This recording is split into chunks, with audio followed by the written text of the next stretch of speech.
जय हिंद। Welcome to S physics. आज के इस वीडियो लेक्चर में हम लोग इलेक्ट्रोमोटिव फोर्स के बारे में पढ़ेंगे। तो इलेक्ट्रोमोटिव फोर्स होता क्या है, टर्मिनल पोटेंशियल डिफरेंस क्या होता है, पोटेंशियल ड्रॉप क्या होता है और इंटरनल रेसिस्टेंस क्या होता है, ये टर्म्स के बारे में हम लोग इस वीडियो लेक्चर में जानेंगे। और दूसरा अपने कंसेप्ट क्लियर करेंगे। और दूसरा इनमें क्या रिलेशन है, इन चारों के बीच में क्या रिलेशन है, that we will establish the relation. So start करते हैं। सबसे पहले इलेक्ट्रोमोटिव फोर्स क्या है, ये जो है कुछ वर्ड से मिलके बना है, electro plus motive plus force. हालांकि ये फोर्स नहीं है, फोर्स लिखा है साफ साफ बट फोर्स नहीं है। इलेक्ट्रो मतलब चार्जेस, मोटिव मतलब मोशन। तो it is the work done required to circulate unit positive charge throughout the circuit once। throughout the circuit once मतलब उसमें सेल भी आएगा, ठीक है। तो आप इसको सिंपली डायग्राम के थ्रू समझिए कि यहां तो ठीक है डेफिनेशन लिखा हुआ है, वही डेफिनेशन मैं भी बोल दूंगा, but basically what is the concept behind it, what is the understanding behind it, just we will understood that one. कि ये जो है कोई सेल है या बैटरी है। जैसे सेल हम लोग बनाते हैं ना, नॉर्मल ऐसा सेल, ये सेल है, राइट, ऐसा सेल होता है। ये पॉजिटिव टर्मिनल है, ये नेगेटिव टर्मिनल है, ये पॉजिटिव टर्मिनल, ये नेगेटिव। तो ऐसा ये पॉजिटिव टर्मिनल है और ये नेगेटिव टर्मिनल है, दैट इज हियर, राइट। ये सेल है। अच्छा, सेल के अंदर अब यहाँ पे सेल, ये पूरा बॉक्स दिखाया गया है। सेल के अंदर क्या होता है, इलेक्ट्रोलाइट। क्या होता है, इलेक्ट्रोलाइट। जो केमिकल्स यूज होते हैं ना सेल में, उनको हम बोलते हैं इलेक्ट्रोलाइट। याद रहे, व्हाट इज इलेक्ट्रोलाइट। इलेक्ट्रोलाइट क्या है, electrolyte, the chemicals used in the cell is called electrolyte। इस सेल के अंदर जो NH4Cl, अमोनियम क्लोराइड और क्या क्या होता है ना, दैट इज द इलेक्ट्रोलाइट। वो इलेक्ट्रोलाइट है। तो electrolyte is also kind of conductor, और हर कंडक्टर का एक रेसिस्टेंस होता है, इसलिए बैटरी या जो सेल होगा उसका भी रेसिस्टेंस होगा, and that resistance is called internal resistance, क्योंकि वो बैटरी के अंदर जो केमिकल्स हैं उनका रेसिस्टेंस होता है। आई होप आप लोग को इंटरनल रेसिस्टेंस का कंसेप्ट समझ में आया, और इंटरनल रेसिस्टेंस किसी बैटरी या सेल के अंदर क्यों होता है, क्योंकि उसमें केमिकल्स होते हैं, और केमिकल्स जो है they are chemicals are called electrolytes, and electrolytes are also the conductors, और हर कंडक्टर का रेसिस्टेंस होता है, एंड इनसाइड द बैटरी और सेल दैट कंडक्टर का resistance is called internal resistance, and internal resistance को हम लोग स्मॉल आर से रिप्रेजेंट करते हैं। Small R is the internal resistance, right. ये इंटरनल रेसिस्टेंस हो गया। तो अब हम लोग टर्म्स देखें। अगर हमने इस सर्किट में कोई बाहर एक रेसिस्टेंस कनेक्ट किया है तो that is called the external resistance. इसको हम लोग और क्या बोल सकते हैं, एक्सटर्नल रेसिस्टेंस। और स्मॉल आर को हमने बता दिया कि क्या है, वो इंटरनल रेसिस्टेंस, क्योंकि वो बैटरी के अंदर होता है, और ये जो है एक्सटर्नल रेसिस्टेंस है because it is outside of the battery और सेल, वी कैन से। अब देखें कि चार्ज, हमने सीधी सी बात, हमने सीधा सीधा पढ़ा है कि V जो होता है वो work done per unit charge होता है। What is electric potential, V electric potential, that is work done per unit charge. क्या होता है, work done per unit charge. और इसको सिंपली हम बोल सकते हैं कि चार्ज को सर्कुलेट करने के लिए 1 कूलम ऑफ चार्ज को, क्योंकि कोई भी टर्म अगर डिवीजन में होता है तो उसका वैल्यू 1 होता है, तो 1 कूलम चार्ज को पूरे सर्किट में, अगर ये यहां से स्टार्ट हुआ, ध्यान रहे यहां से स्टार्ट हुआ, और ये पूरे सर्किट में घुमा के यहां तक वापस लाया, जहां से स्टार्ट हुआ था वहां तक वापस लाया, तो जो वर्क डन होगा वो work done per unit charge will be called as electromotive force. फिर से बता देता हूं, चार्ज को हमने कहां से कहां लिया, we have started with positive terminal of the battery और सेल, और चार्ज को हम घुमा रहे हैं पूरा throughout the circuit completely once, completely बोला तो जहां से स्टार्ट हुआ था वापस वहीं पे लाया, राइट। तो हम इसे क्या बोलेंगे, this will be called as EMF, electromotive force. तो सिंपली आप बोल सकते हो what is electromotive force, it is the work done per unit charge required to circulate unit positive charge throughout the circuit once completely, that is called electromotive force। और ये EMF हो गया, तो ईएमएफ पूरे सर्किट में होने वाला है। ईएमएफ कहां पे होगा, पूरे सर्किट के अंदर। अब अगर मैं बात करूं कि अगर मुझे चार्ज को सर्कुलेट करना है और कहां से कहां करना है, मुझे जो है चार्ज को सर्कुलेट करना है और कहां से कहां करना है, ये पॉजिटिव टर्मिनल से लेके और फिर दूसरे एंड पे नेगेटिव टर्मिनल तक। तो ये जो होगा this will B terminal potential difference, because एक टर्मिनल से लेके हम लोग दूसरे टर्मिनल तक कंसीडर कर रहे हैं। So it is the terminal potential difference. I hope it is very clear to everyone. ठीक है, तो ये टर्मिनल पोटेंशियल डिफरेंस हो गया। और टर्मिनल पोटेंशियल डिफरेंस को हम लोग किससे रिप्रेजेंट करते हैं, टर्मिनल पोटेंशियल डिफरेंस को हम लोग V से रिप्रेजेंट करते हैं। ईएमएफ को किससे रिप्रेजेंट करते हैं, E से। EMF is represented by small E और कैपिटल ई, और terminal potential difference is capital V।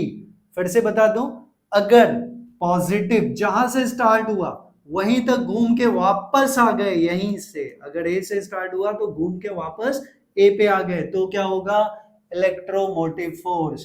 और अगर ए से घूमे और बी तक आ गए, ये पॉइंट बी है, तो ये क्या हुआ, टर्मिनल पोटेंशियल डिफरेंस।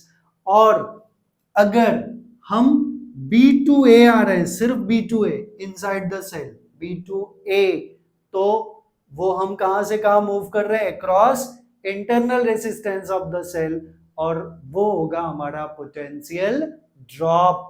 क्या होगा वो, पोटेंशियल ड्रॉप, मतलब उतना पोटेंशियल कम होगा। That is the basic concept. अच्छा, मैं इसको एक एग्जांपल के थ्रू आप लोगों को समझाने की कोशिश करता हूं कि आप लोगों ने देखा होगा जो सेल के ऊपर, बैटरी के ऊपर उसका ईएमएफ लिखा होता है, यूजुअली कितना होता है, 1.5 वोल्ट। तो वो होता है हमारा ईएमएफ। तो ईएमएफ कितना है, 1.5 वोल्ट। और अगर उसे हम लोग एक पोटेंशियोमीटर से या वोल्ट मीटर से मेजर करते हैं, पोटेंशियोमीटर से नहीं, सॉरी, अगर हम उसे वोल्ट मीटर का टर्मिनल, मल्टीमीटर में होता है वोल्ट मीटर और अमीटर सब कुछ होता है, तो वोल्ट मीटर लेके मेजर करेंगे तो वोल्ट मीटर हमेशा पोटेंशियल डिफरेंस मेजर करता है। तो वो जो मेजर करेगा वो हमें मेजर करेगा ऑलमोस्ट 1.2 वोल्ट। ठीक है, मैं एक एग्जांपल ले रहा हूं कि 1.2 वोल्ट मेजर करता है। लेकिन ईएमएफ कितना है, जो बैटरी के ऊपर लिखा है वो ईएमएफ लिखा है 1.5 वोल्ट, और जो पोटेंशियोमीटर, सॉरी, जो वोल्ट मीटर मेजर कर रहा है वो पोटेंशियल डिफरेंस मेजर कर रहा है, वो कितना मेजर कर रहा है, 1.2 वोल्ट। तो पोटेंशियल कुछ तो लूज हुआ ना, वो जो लूज हुआ that is the potential drop, and that potential drop is due to this internal resistance। और पोटेंशियल ड्रॉप को मैं यहां पे V से रिप्रेजेंट कर रहा हूं या V डैश से रिप्रेजेंट कर दूं, तो इट इज कितना हो जाएगा, ये कितना हो गया, 0.3 वोल्ट। क्योंकि potential plus potential drop it must be equals to EMF, electromotive force. So अब आगे हम लोग देख लेंगे। तो आई होप आप लोग को ये सारे टर्म्स क्लियर हो गए। अब यहां पे मैंने कुछ टर्म्स ऑलरेडी लिखा है। What is EMF, electromotive force, it is the energy provided by a source such as a battery और जनरेटर और सेल पर कूलम। मैंने यही लिखा है, energy work done is the form of energy, because यहां पे एनर्जी लिखा है, तो energy per unit charge, that is per coulomb of charge, क्योंकि जब डिनोमिनेटर में कोई चीज होता है तो उसका value after division it going to be 1, right, that passes through the source, it is maximum potential difference. between the terminals of the source when no current is flowing. No current, this is very important term. No current is flowing, then circuit is open, then it is measuring EMF, electromotive force. ठीक है, तो EMF हमें मिला, EMF is, ठीक है, इसे हम लोग बोलेंगे ईएमएफ, आगे का टर्म हम लोग देखेंगे। अब टर्मिनल पोटेंशियल डिफरेंस है, terminal potential difference that is V. अब वी क्या है? It is the potential difference across the terminals of a source. Source हमारा क्या है? बैटरी है, बैटरी के terminals, one is positive terminal, another is negative terminal. तो difference between positive and negative terminals when a current is flowing through the circuit, it is less than that of the EMF. EMF से कम क्यों है? Because EMF में positive से अगर start हुआ तो घूम फिर के कहां तक वापस आना है? पॉजिटिव तक, तो EMF हुआ। और टर्मिनल पोटेंशियल डिफरेंस की बात करें तो वो कहां से कहां हो रहा है? Negative to positive inside the cell, सिर्फ यहां से यहां तक, right? Sorry, terminal potential difference we are talking positive से स्टार्ट हो रहा है और कहां पे टर्मिनेट हो जा रहा है? दूसरे टर्मिनल, दैट इज नेगेटिव पे। तो टर्मिनल पोटेंशियल डिफरेंस है या टर्मिनल वोल्टेज है। So it will be less than EMF of the source due to voltage drop. Voltage drop हमने बता दिया, ये वोल्टेज ड्रॉप है 0.3 का जो वोल्टेज है, that is the voltage drop, voltage drop, sorry, voltage drop, fine, ये वोल्टेज ड्रॉप हो गया, ड्रॉप, वोल्टेज ड्रॉप, राइट, 0.3 का। तो voltage drop caused by the internal resistance of the source. और मैंने इनिशियली बता दिया है इंटरनल रेसिस्टेंस किसी सोर्स में, सोर्स यहाँ बैटरी है, सोर्स यहाँ पे बैटरी या सेल है, सोर्स का इंटरनल रेसिस्टेंस क्या होगा? जो इलेक्ट्रोलाइट है उसके अंदर, राइट? तो ये टर्म्स हमें बहुत अच्छे से समझना पड़ेगा। नेक्स्ट इज पोटेंशियल ड्रॉप, जिसको मैंने V डैश यूज किया है। It is the reduction in the voltage, voltage इसकी वजह से कम होता है, इसीलिए इसे हम ड्रॉप बोलते हैं, voltage drop, as the electric current passes through an electrical component और the resistance in a circuit. In the context of a source, it often refers to the voltage drop across the internal resistance of the source. तो internal resistance क्यों होता है? Because of the electrolyte used in the cell. अब इनके बीच में हमें relation establish करना है, तो फिर से मैं यही डायग्राम अगर यूज करूं, दिस डायग्राम, ये वाला, राइट? तो इस डायग्राम में हम लोग देखें तो हमें क्या मिलेगा कि जो EMF है that is equals to external terminal voltage plus voltage drop जिसको हमने V डैश लिखा है, राइट? यस। अब यहां पे ये पार्ट देख लें। अच्छा, यही same diagram I am going to draw on the next page, और इनके बीच में क्या रिलेशन है वो दिखाता हूं मैं। तो ये हमारा कोई एक्सटर्नल रेसिस्टेंस है R राइवल से, एक्सटर्नल रेसिस्टेंस, और यहाँ पे सेल है जिसका EMF ही है, और इसका internal resistance I will take यहाँ पे स्मॉल r, राइट? ये सेल हो गया, यही हमने लिखा था, राइट? और इसके अक्रॉस जो वोल्टेज है across external resistance that is V, और इसके अक्रॉस जो वोल्टेज है that is V dash, और इसका EMF एंटायर पार्ट का इज E, और ये सीरीज में है। ये कौन? एक्सटर्नल रेसिस्टेंस और internal resistance that is small r, ये सीरीज में है। तो और हम लोग एज्यूम कर लेते हैं कि current in this one is I। तो ऑलरेडी हमने पढ़ा है, अभी रिजल्ट हमने लिखा था कि since E is equals to V, that is potential difference या terminal potential difference plus V dash, that is potential drop। और यहां पे देखें कि अगर small r and capital R connected in series, series में है तो सीरीज में करंट रिमेन सेम। अगर सीरीज में करंट रिमेन सेम है तो हमें पता है, वो भी चाहिए तो मैं लिख देता हूं कि सिंस इन सीरीज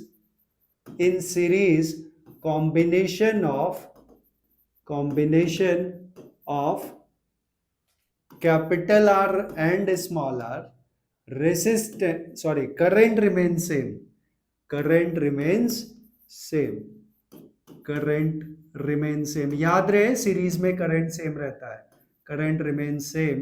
और अगर करंट सेम हुआ तो हमें पता है कि V is equals to that will be I into R according to Ohm's law. ये ओम्स लॉ के अकॉर्डिंग हुआ। And V dash will be I into small r, क्योंकि यहाँ पे करंट I है और resistance across the internal resistance या of the cell that is small r. तो ये दोनों टर्म्स मिल गए। So we can write further, therefore E will be I into capital R, V के जगह क्या डालने, I into capital R, plus V dash के जगह क्या डालने, I into small r. So I is common, we will get capital R plus small r. This term is EMF.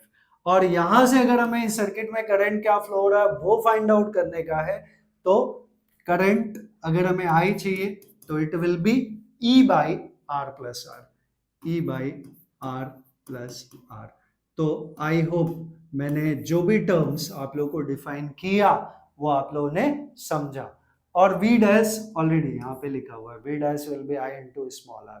तो ये है relation between capital R, small r, I, E and V, right.